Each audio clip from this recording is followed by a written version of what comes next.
정부가 오늘 동해상에서 납포한 북한 주민 2명을 판문점을 통해 북으로 보냈습니다. 특이한 건 주민이 귀순 의사를 밝혔는데도 처음으로 추방 형태로 쫓아냈다는 겁니다. 정부는 이들이 동료 선원 16명을 살해하고 도주한 범죄자라고 밝혔는데요. 하지만 정부 설명엔 석연치 않은 점이 많습니다. 동해상에서 대체 무슨 일이 벌어졌던 건지 첫 소식 김윤정 기자가 보도합니다. 정부는 지난 11월 2일 동해상에서 납포한 북한 주민 2명을 11월 7일 오늘 15시 10분경 판문점을 통해 북한으로 추방하였습니다. 북한 주민 추방은 처음으로 이들이 동해상 오징어잡이배에서 동료 선원 16명을 살해했다는 이유에서입니다. 흉악 범죄자로서 국제법상 난민으로도 인정할 수 없다고 판단하여 정부 부처 협의 결과에 따라 추방을 결정하였습니다. 17톤의 오징어잡이배는 지난 8월 15일 선원 19명을 태우고 북한 김책항을 출발해 러시아 해역에서 조업하고 있었습니다. 선장의 가혹행위가 이어지자 지난달 말 선원 3명이 공모해 둔기로 선장을 살해하고 범행을 은폐하기 위해 나머지 동료 선원 15명도 함께 죽였다는 게 정부의 설명입니다. 살인 후 이들은 자강도로 도망가기 위해 김책항 인근으로 이동했다가 공범 1명이 체포되면서 나머지 2명만 배를 타고 남아있습니다. 지난달 31일 NLL 동쪽 205km 지점에서 발견돼 우리 해군이 강제 퇴거 조치했으나 지난 2일 다시 우리 영해로 들어와 선박을 납포하고 삼척항으로 끌고 왔습니다. 국방부는 특수정보를 통해 도주 사실을 사전에 인지하고 있었고 지난달 말부터 경계에 들어갔다고 설명했습니다. 저희가 SI 정보로 그런 상황을 확인을 했고 그래서 해상 경계 강화 태세를 유지를 했고 북한 주민 2명은 귀순 의사를 밝혔지만 정부는 납포 시 계속 도주를 한 만큼 정상적인 귀순으로 보지 않았다고 설명했습니다. 채널A 뉴스 김윤정입니다. 그런데 이런 이례적인 상황이 국민에게 알려지게 된 과정도 논란입니다. 오늘 오전 청와대 간부의 휴대전화 문자 메시지가 언론에 우연히 노출돼 논란이 된 그 후에야 통일부가 브리핑에 나섰기 때문인데요. 숨기려 했던 것 아니냐는 의혹도 나옵니다. 이어서 유주은 기자입니다. 청와대 고위 관계자가 국회 예산결산특별위원회 전체회의에서 직원이 보낸 문자 메시지를 휴대전화로 보고 있습니다. 그런데 메시지에 오늘 오후 3시에 판문점에서 북한 주민 2명을 북측으로 송환할 예정이라고 적혀 있습니다. 정부가 공개하지 않았던 북한 주민 2명의 추방 사실을 언론사 카메라에 잡힌 휴대전화 문자 메시지를 통해 알게 된 겁니다. 문자에는 자해 위험이 있어 적십자사가 아닌 경찰이 에스코트할 예정이라는 문구도 있습니다. 북한 주민이 왜 자해를 시도하려 하는지 정부는 아직까지 정확히 밝히지 않고 있습니다.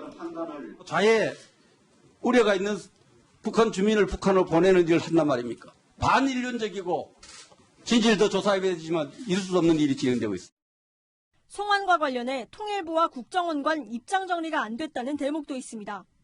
강제 북송이라는 합리적인 의심을 지울 수가 없어요. 이 북한으로 북송하는 문제에 대해서 관련 부서인 국정원과 통일부 간의 합의가 이루어지지 않았고 통일부는 절차상 문제를 협의하는 중이었다며 이견은 없었다고 해명했습니다. 조사를 3일 만에 끝내면서 물증 없이 북한 주민의 진술만으로 16명을 살해했다는 결론을 내린 것도 야당 의원들은 문제 삼았습니다. 채널A 뉴스 유주은입니다. 네, 정치부 이동훈 기자와 자세한 내용 알아봅니다. 이 기자, 특이한 사건이라 궁금한 게 많아요. 먼저 사건 정리를 좀 해봅시다.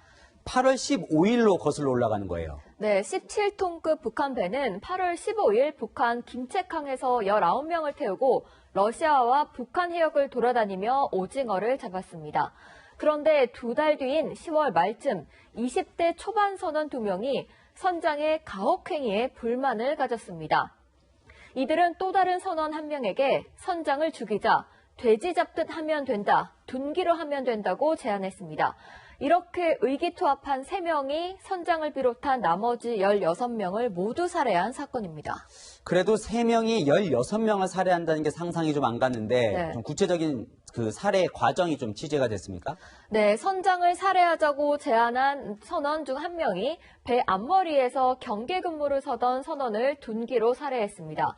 그러자 나머지 2명이 이왕 벌어진 일이니 할 수 없다면서 선미에 있던 선원도 둔기로 가격해 시체를 바다에 유기했습니다. 그럼 원래 살해 목표였던 선장은 어떻게 했습니까? 네, 선장은 조타실에 누워서 쉬고 있었습니다. 이들은 선장도 둔기로 살해했고 시체를 해상에 유기했습니다. 나머지 선원들이 이 사실을 알게 되면 자신들에게 위해를 가할 거라고 판단해서 남은 사람들도 모두 살해하기로 했습니다. 그럼 선장을 살해할 동안 뭔가 좀 시끄러웠을 것 같은데 네. 나머지 선원들은 무엇을 하고 있었을까요? 네, 이 시간대가 밤이었거든요. 이들은 취침 중이던 다른 선원들을 근무 교대 명목으로 2명씩 40분 간격으로 불러냈습니다. 40분 간격으로 시체를 유기하고 바닥 청소까지 한 건데요. 선수와 선미에 1명씩 서 있다가 올라오는 선원들을 살해했다는 게 정부의 설명입니다. 모든 작업은 해 뜨기 전에 종료됐습니다. 이 범행을 저지른 건 총 3명이에요. 네. 그런데 지금 정부가 붙잡은 건 선원 2명입니다. 그러면 1명은 북한에 지금 남아 있었던 건가요? 네, 이 일을 주도한 2명은 북한 자강도에 가서 살 생각이었습니다. 나머지 1명은 죽어도 고향에서 죽겠다고 해서 김책항으로 다시 돌아갔다고 합니다. 이들은 김책항에서 오징어를 팔아서 도피 자금을 마련하려 했는데요. 김책항에 도착하자마자 육지에 뛰어내린 선원이 기다리던 북한 당국 요원에게 잡혔고 배에 있던 2사람은 놀라서 무작정 남하했다고 합니다. 그러니까 배에 있던 2사람은 이게 NLM 부구까지 남하하다가 결국 우리 해군에 붙잡힌 건데 네. 우리 해군은 뭐 어떻게 알고 이들을 납포한 건가요? 네, 앞서 리포터에도 나왔지만 지난달 31일 우리 해군이 오징어잡이 배를 NLL 인근에서 발견해 퇴거 조치를 했습니다. 그런데 다음 날 같은 배가 또 NLL을 넘어왔고요. 해군이 경고를 했지만 계속 남하하자 11월 2일 오전에 납포한 겁니다. 네, 좀 근본적인 질문인데 우리 정부는 이렇게 살인 사건을 저지른 범죄자라서 북으로 보냈다 이렇게 얘기를 하고 있어요. 그런데 살인 사건이라는 무슨 증거가 있습니까? 아니요, 지금 이 선원 2명의 자백 말고는 명백한 증거가 없습니다. 선원들의 시체와 살인에 사용한 둔기는 전부 바다에 유기됐기 때문인데요. 그 증거가 될 수 있는 오징어 잡이배는 북한에서 조사하는 게 맞다고 판단해서 내일 북한에 보낸다고 합니다. 네, 게다가 선원 2명은 북으로 가지 않겠다 이렇게 귀순 의사까지 밝혔다는 거죠. 네, 그렇습니다. 둘 다 검거된 이후에 귀순 의사를 밝혔는데요.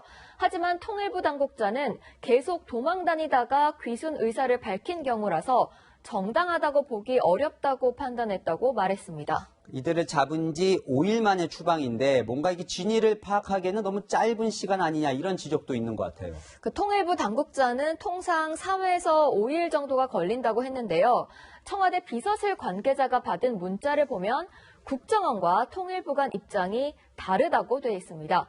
국정원은 조사를 더 하고 싶었지만 남북관계 개선을 원하는 통일부는 빨리 추방을 하려고 했을 가능성을 배제할 수는 없습니다. 네, 조금 더 좀 취재를 해서 좀 더 상황들이 나와야 될 것 같습니다. 지금까지 정치부 이동훈 기자였습니다.